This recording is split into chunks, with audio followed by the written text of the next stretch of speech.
হরে কৃষ্ণ। সমস্ত বৈষ্ণব ভক্তবৃন্দের শ্রীচরণে দণ্ডবাদ, কোটি কোটি প্রণাম। শ্রীমদ্ ভাগবতে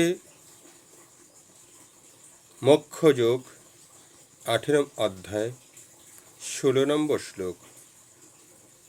তত্ত্বব্রং সতি কর্তারামাত্মানং কেবলং তুচ্চ পশ্যত কৃত বুদ্ধিত্প্রত্ন সপশ্যতি দুর্মতি।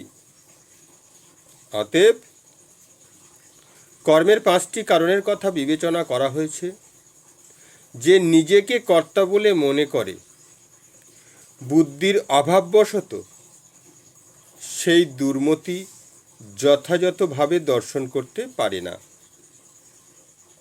কোনো মূর্খ লোক বুঝতে পারে না যে পরম বন্ধুরূপে পরম আত্মা তার হৃদয়ে স্থিত আছেন এবং তিনি তার সমস্ত কার্যকলাপ পরিচালনা করছেন।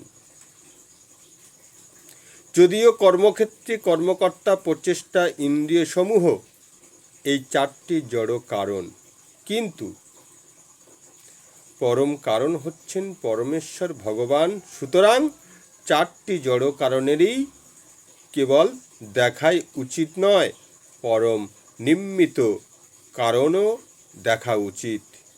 যে পরমেশ্বরকে দেখতে পায় না, সে নিজেকেই কর্তা বলে মনে করেন। হরে কৃষ্ণ।